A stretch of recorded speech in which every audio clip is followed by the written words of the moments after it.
de casa, tudo bem com vocês? Mais uma vez, nós vamos agora nesse momento, iniciar uma outra aula. Nós vamos fazer o estudo hoje do conteúdo de História. Nós vamos falar um pouco sobre as palavras indígenas e esse conteúdo está lá na página 220 do nosso livro didático, volume 2. Vamos fazer a leitura do texto? Palavras indígenas. Como a maioria dos povos indígenas que ocupavam o litoral do Brasil falavam a língua tupi-guarani, os portugueses acreditaram por muito tempo que todos os indígenas falavam a mesma língua, o que não é verdade, tá? Hoje sabe-se que, além do tupi, há outro grupo linguístico, o G, e outras famílias linguísticas que não formam grupos. Dados de 2010 do Instituto Brasileiro de Geografia e Estatística, mais conhecido como IBGE, ele indica que há 305 etnias indígenas no Brasil e são falados 274 idiomas. Olha que interessante. Vamos olhar aí no glossário, aí no latim, o que significa etnias. As etnias nada mais é do que grupos sociais diferenciados de outros por laços específicos de cultura, religião, língua, comportamento e etc. E que compartilham origens e histórias comuns. Então, são grupos que têm suas características próprias, tá bom? São grupos específicos. Muitas palavras do nosso vocabulário são de origem indígena. Vocês sabiam disso? Elas também fazem parte do nosso dia a dia, estão em nossa culinária, nos nomes de frutas, nomes de animais, em nossas brincadeiras. Muitos nomes de rios, cidades, parques, bairros, morros e montanhas no Brasil têm nomes indígenas. Conheça alguns exemplos. Vamos olhar aí nesse quadrinho aí onde tem a imagem, o Igaraçu. Que é o Igaraçu, tia? É a região onde atualmente se localiza a cidade de Igaraçu.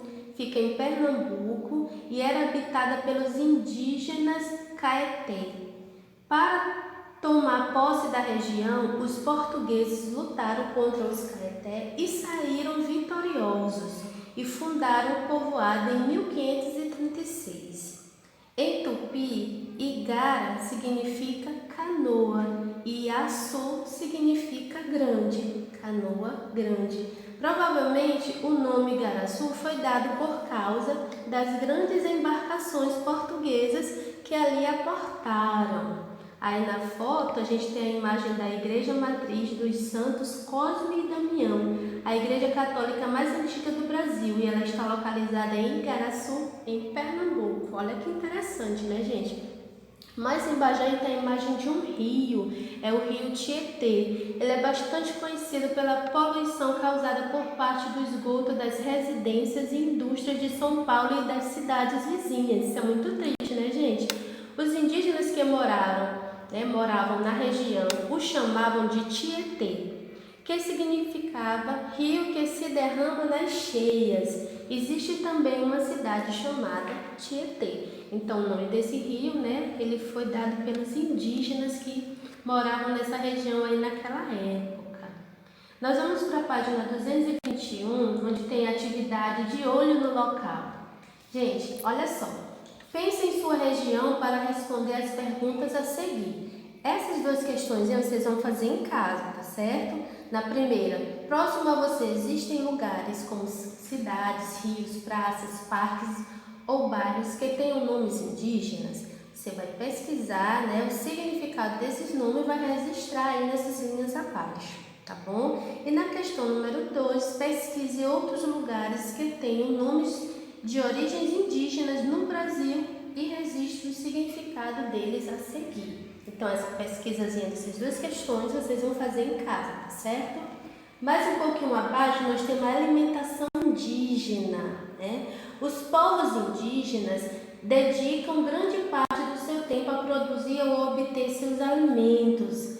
Além de pescar e criar animais, eles também coletam frutos na floresta e plantam em suas roças diversos tipos de alimento, como a mandioca, o milho, amendoim, batata, entre outros. outros. Todos esses alimentos aqui, gente, eles são conhecidos da gente, né? São alimentos que nós conhecemos, que até fazem parte do nosso dia a dia. Vamos lá na página 222.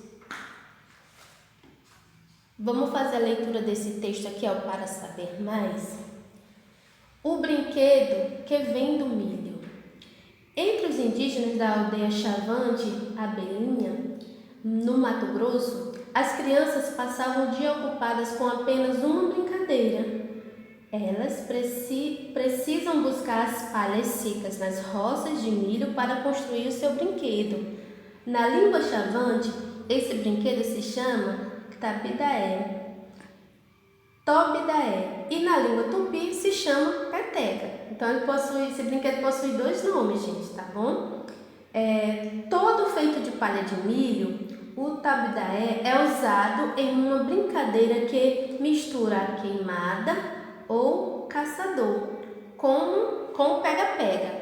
Um jogador tem de acertar seu adversário com os tabidaés e desviar-se quando este é jogado nele. Se um dos dois jogadores for queimado, né, se a peteca, né, o tabidaé, acertar um deles, a gente considera que ele foi queimado. Aí ele sai do jogo para outra criança entrar. Olha que legal, gente. Ó, tem a imagem dela aí no cantinho, tabidaé, a peteca dos chavantes é toda feita de palha.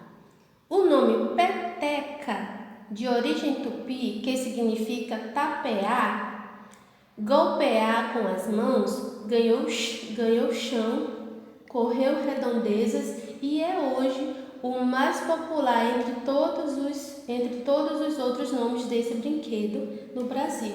Então a gente viu aí que ele teve outros nomes, né? Mas o mais conhecido no Brasil, o nome desse brinquedo, a gente conhece por peteca, né?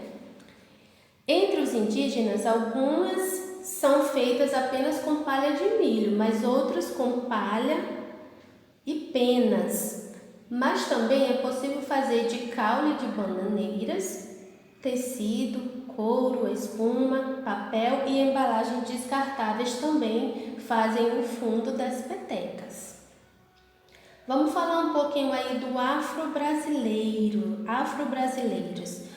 Por aproximadamente 300 anos, o Brasil recebeu povos de diferentes locais da África, com os Banto, os Iorubá e os Mandinga, mas eles não vieram para cá por escolha própria.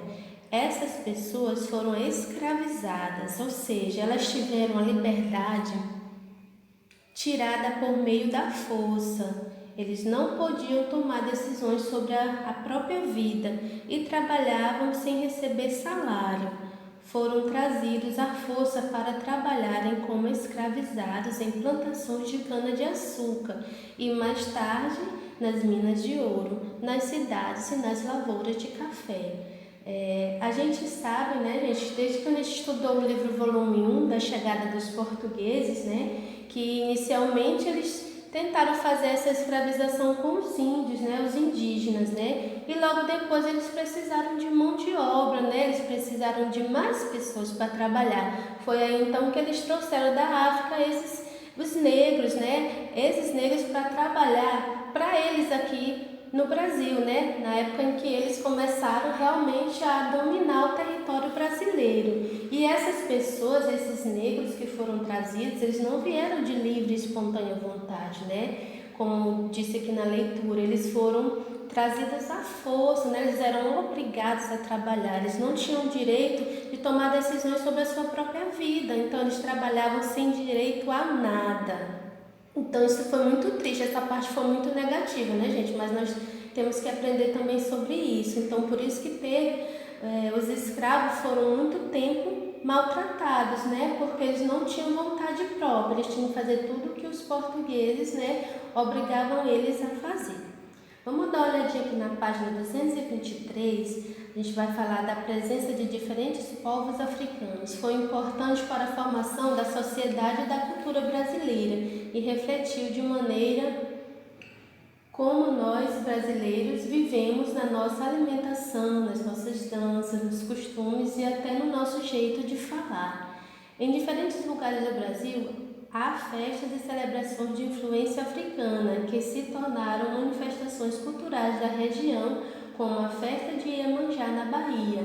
Então, apesar de todo esse sofrimento, né, de toda essa escravidão, né, que os negros tiveram que passar, né, todo esse momento em que eles só trabalhavam, não tinham direito a nada, né, não tinham sua opinião própria, não podiam cuidar da sua própria vida, eles deixaram pra gente, né, muita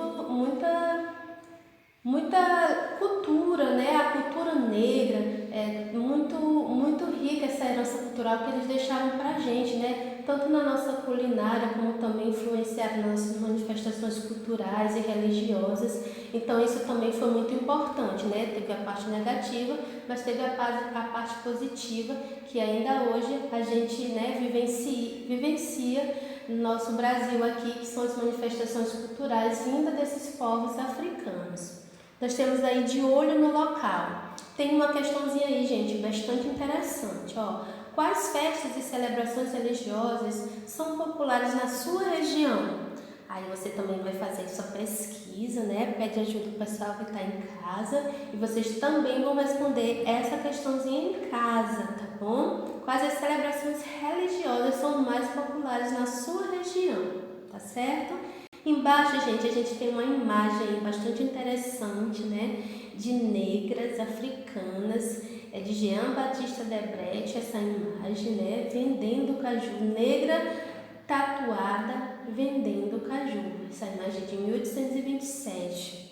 E a gente vê elas, né, nessa feira fazendo venda, né? A gente observa pela feição, gente, pelo rosto delas, pelo olhar. Será que elas estão trabalhando contentes? Será que elas estão felizes de levar essa vida, né? De ter trabalhado dessa maneira forçada? Na imagem a gente observa que não, né? Tá com um olhar assim meio distante, meio tristonho, né? Desanimado. Então, essa representação dessa imagem, né? Retrata realmente como eles viviam naquela época, né? Sobre a opressão, sobre o trabalho escravo. Então, eles não estavam felizes. Espero que essa aula, gente, tenha ajudado vocês, né, a aprender um pouco mais esse conteúdo de história, tá certo? Além dessas questões que eu falei para vocês aqui no momento da aula, vocês também vão ficar com para casa a ficha do aluno, a ficha 4, tá certo? Fica na página 123 e também na página 124, tá bom? Da ficha do aluno, 123 e 124, vocês respondam em casa. Leiam novamente o texto, tá certo? Estudem bastante, se cuidem. Até o nosso próximo encontro.